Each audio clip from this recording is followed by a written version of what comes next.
ॐ नमः सिद्धेभ्यः। ॐ नमः सिद्धेभ्यः। ॐ नमः सिद्धेभ्यः। 24 तीर्थंकर जैन धर्म के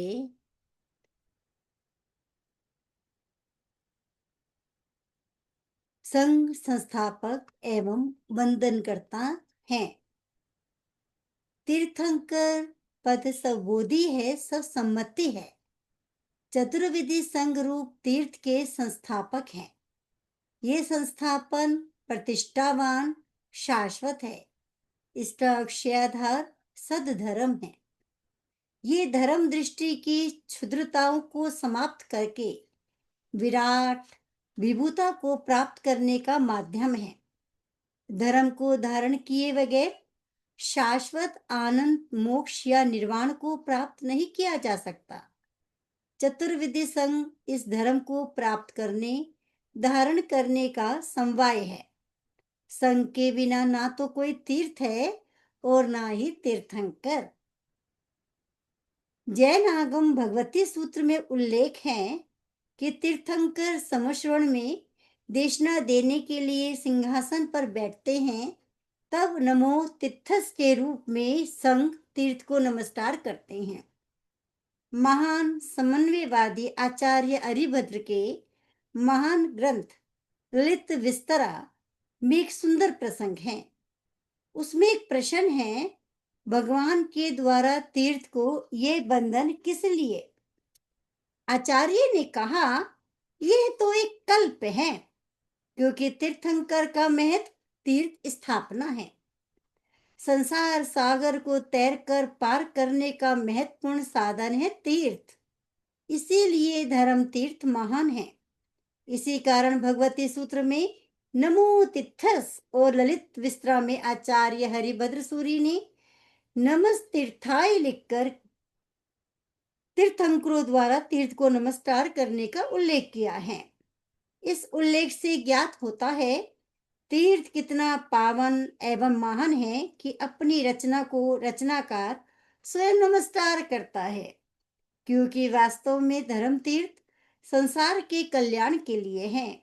ऐसे वंदनीय चतुर्विधि संघ को हम भी सब नित्य नमस्कार करें, सत्य का साक्षात्कार करें, मुक्त मन से चिंतन करें, स्वयं सत्य को समझें और जन जन को सत्य समझाएं, सन्मति स्वयं प्राप्त करें और संपर्क में समागत जनों को सन्मति दे। संघ तीर्थ में उपस्थित रहने पर श्रावक श्राविका ही नहीं, पूज्य संत साध्वी जी महाराज भी संघ तीर्थ की गरिमा बनाए रखते हैं। आज हम 8वें तीर्थंकर चेतनातिशय भगवान चंद्र प्रभु स्वामी जी का परिचय जानेंगे। चंद्रोज्वल निर्मल तीर्थंकर भगवान चंद्र प्रभु स्वामी ये जैन धर्म के 8वें तीर्थंकर हैं। तीर्थ गंगा का अविचल प्रवाह हमारी वार्ता का अंग है। हम इस प्रवाह के साथ स्वयं को बहाते हुए एक आनंदानुभूति करते जा रहे हैं। हमें कहीं तप की प्रचंडता दिखाई दे रही है, कहीं यश की किरणें छिटकी दिखाई दे रही है, तो कहीं चंद्रोज्वल निर्मल चरित्र की चांदनी में अवगाहन करने को मिल रहा है। 8वें पायदान पर भगवान चंद्रप्रभु स्वामी की चर्चा करते हुए हम इसी मनमोहक चरित्र चांदनी का अनुभव करते हुए प्रभु के पावन चरित्र को पढ़ने जा रहे हैं। भगवान चंद्र प्रभु स्वामी की जय हो। इनका पूर्व जन्म एवं जन्म तीर्थंकरत्व को प्राप्त होने वाली प्रत्येक आत्मा अपने पूर्व जन्म में भी तीर्थंकर गोत्र की प्राप्ति कर चुकी होती है। ऐसा ही प्रसंग भगवान चंद्र प्रभु स्वामी के जीवन में भी सुयोग से बना था। भगवान चंद्र प्रभु स्वामी ने अपने तीर्थंकरत्व जीवन में जो महान कर्म किए, जिन सफलताओं एवं महान उपलब्धियों के स्वामी बने, उसके पीछे पूर्व जन्म के श्रेष्ठ सुपुष्ट संस्कारों का ही आधार प्रमुख है। यहाँ हम उनके अंतिम पूर्व जीवन का चित्रण इस तथ्य की सत्यता को प्रतिपादित करते हेतु चित्रित कर रहे हैं। प्राचीन काल में घात की घंट के मध्य रतन संचिया नामक एक सुंदर नगरी बसी हुई थी। एक विशाल साम्राज्य इस नगरी द्वारा संचालित था।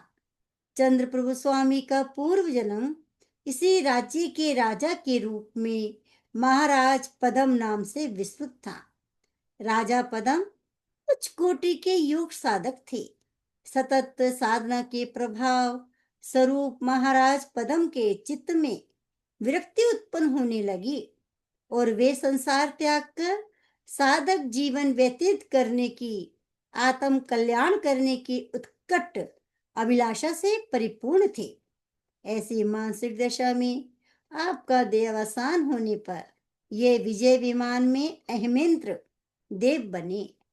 तत्पश्चात राजा पदम का जीव अहमेंद्र की स्थिति पूर्ण होने पर महारानी लक्ष्मणा के गर्भ में पुनः उत्पन्न हुए।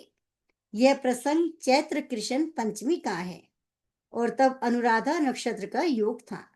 महारानी लक्ष्मणा चंद्रपुरी के राजा महाराज महासेन की धर्मपत्नी थी। महारानी लक्ष्मणा ने गर्भ धारण करने के पश्चात 14 स्वप्नों के दर्शन किए, जो महाराज को बताए जाने पर उन्होंने ज्योतिष की आदि जानकारों से शुभ फल जाने। प्रफुल्लित चित्त रहते हुए महारानी लक्ष्मणा ने गर्भावधि पूर्ण करते हुए पोष कृष्ण द्वादशी को अनुराधा नक्षत्र में ही दिव्य आभायुक्त पुत्र रतन को जन्म दिया। राज परिवार एवं प्रजाजनों ने मिलकर भव्य जन्मोत्सव मनाया। बालक की ज्योतिष छवि को देखकर नाम रखा गया चंद्र प्रभु। इसके पीछे दो कारण रहे। एक तो महारानी लक्ष्मणा ने गर्भ के दौरान चंद्रमा का पान करने की अभिलाषा को पूर्ण किया और दूसरा नवजात शिशु की प्रभा चंद्रमा के समान शुभ्र और दीप्तिमान थी।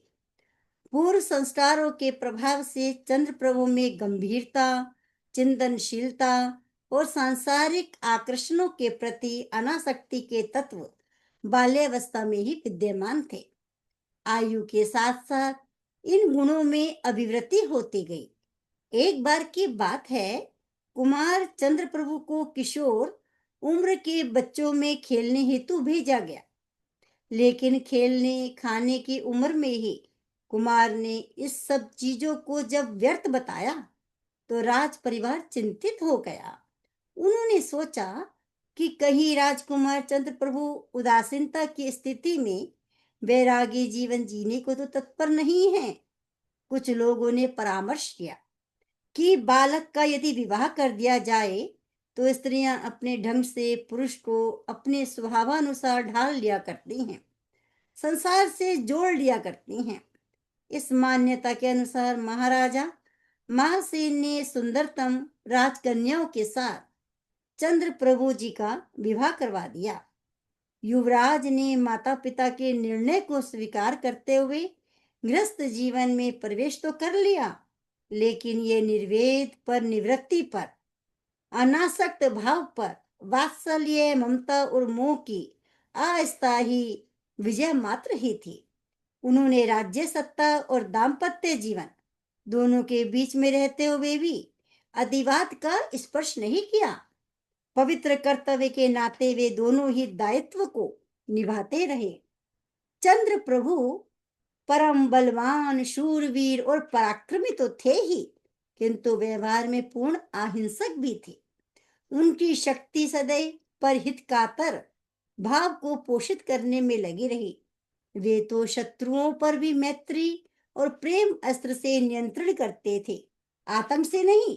भैरव विलास के अतल सरोवर में रहते हुए वे विकारों से निर्लिप्त रहे। कंचन कामिनी का प्रभाव भी उनके ऊपर गहरा नहीं पड़ा। वे जीवन में सदैव विचारते रहे कि ये जीवन जिन लक्ष्यों को लेकर प्राप्त हुआ है, मुझे उन्हीं में रमना चाहिए। ऐसी ही भावधारा के बीच में एक बार लोकांतिक देव स्वामी चंद्र प्रभु के समक्ष उपस्थित हुए और उन्होंने ही धर्म शासन को आगे बढ़ाने का आग्रह आपसे किया। लोकांतिक देवों की प्रार्थना सुनकर राजा चंद्रप्रभा ने राजपाट अपने पुत्रों को सौंपकर स्वयं अणगार भिक्षु दीक्षा स्वीकार कर ली। दीक्षा ग्रहण और केवल्य ज्ञान।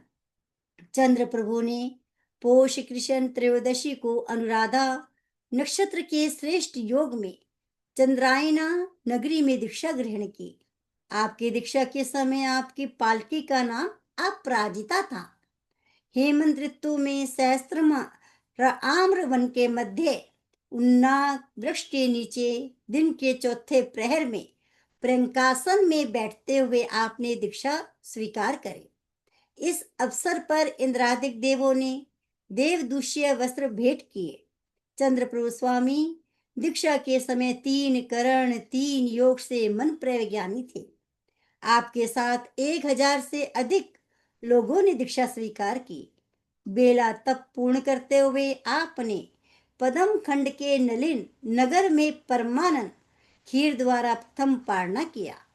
प्रथम भिक्षा की भेंट राजा सोमदत्त, सोमदेव और सुमित्र नरेश आदि ने प्रदान की। आपने अपने दीक्षा काल में 3 मास 6 मास के 4 महाव्रत पूर्ण किए। आपका विचरण क्षेत्र आर्य प्रदेश में ही हुआ एवं केवल्य ज्ञान कल्याणक फाल्गुन कृष्ण सप्तमी के दिन चंद्रपुरी नगरी में सर्वार्थ उद्यान में संपन्न हुआ। केवल्य ज्ञान के समय नाग केशर नाग वृक्ष या मल्लिका वृक्ष के नीचे आपने केवल्य ज्ञान प्राप्त किया। केवल्य ज्ञान प्राप्ति के समय आप खड़गा आसन में खड़े हुए थे। केवल्य ज्ञान के समय शिशिर ऋतु थी। केवल्य ज्ञान के पूर्व आपने कोई भी चातुर्मास नहीं किया था। आपके धर्म परिवार में 93 गणधर, 10,000 केवली, 8,000 मन प्रज्ञानी, 8,000 अवधि ज्ञानी, 2,014 पूर्वधारी, 14,000 विक्रिय लब्धिधारी, 7,600 वादी, 2,50,000 साधु, 3,80,000 का साध्वी संघ एवं श्रावक समुदाय में 2,50,000 अनुकरण करता थे। आपके धर्म संघ में 4,91,000 श्राविकाएं भी थी। आपने केवल्य ज्ञान के पश्चात प्रथम देशना देते हुए देव, दानवों, पशुओं और मनुष्यों की विशाल समसरण सभा में चतुर्विधि संघ की स्थापना की। देवताओं द्वारा रचित समसरण में आपने शरीर की अपवित्रता और मलिनता को प्रतिपादित किया। आपकी देशना का विषय था कि मानव शरीर बाहर से जितना स्वच्छ, सुंदर और आकर्षक लगता है, उतना ही अंदर से जुगुप्सित, अस्थि, चरम मज्जाति से भरा हुआ है। यदि उसके भीतरी स्वरूप का कोई दर्शन कर ले, तो मनुष्य की धारणा ही बदल जाएगी। इस बीभत्सा के कारण ना तो मनुष्य निज शरीर हेतु उचित अनुचित उपाय में लीन रहे और ना ही रमणियों के प्रति आकर्षित हो। यह शरीर मल मूत्रादि का कोश है जो सुंदर दिखाई देता है, लेकिन पवित्र नहीं कहा जा सकता। सरस सुस्वादु भोजन भी इस तन के संसर्ग में आकर त्यागने योग्य हो जाता है। यह तन की अशुचिता का प्रमाण है। प्रभु ने अपना मंतव्य प्रकट करते हुए कहा कि ऐसे अशुचि युक्त शरीर की शक्तियों का प्रयोग जो कोई धर्म की साधना करने में करता है, वही ज्ञानी है, विवेकशील है, पुण्यात्मा कहे जाने का अधिकारी है। प्रभु की वाणी का अमोद प्रभाव हुआ। चमत्कार की भांति देशना से प्रभावित होकर सहस्त्रों नर नारियों ने संयम व्रत धारण कर लिया। दीक्षित होने के अतिरिक्त हजारों जन श्रावक धर्म में सम्मिलित हो गए। समसरण के पश्चात भी प्रभु ने दीर्घावधि तक अपनी शिक्षाओं से अगणित जनों के कल्याण का पवित्र भाव का निरंतर निर्वाह किया। अपने जीवन के अंतिम समय में भगवान चंद्रप्रभु स्वामी ने सम्मेद शिखर पर अनशन व्रत धारण करके क्षणभंगुर शरीर का त्याग किया एवं निर्वाण पद को प्राप्त कर स्वयं सिद्ध बुद्ध मुक्त हुए। भगवान चंद्र प्रभु स्वामी की जय हो। समेश शिखर जी में चंदा प्रभु भगवान की और पार्श्वनाथ भगवान की टोक सबसे ऊंची है, और चंद्र प्रभु स्वामी का जो चिन्ह है वो चंद्रमा है, जो कि बहुत ही निर्मल और स्वच्छता का प्रतीक है।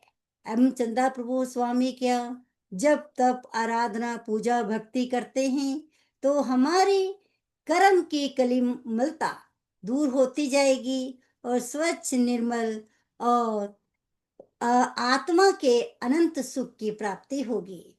जय गुरुदेव, जय महावीर, जय प्रेम सुख, जय गुरुना मैया। अग्रिम तीर्थंकर का वर्णन कल किया जाएगा। नमो जिनाणम जिये भियाणम। जय गुरुदेव, जय महावीर, जय प्रेम सुख, जय गुरुना मैया।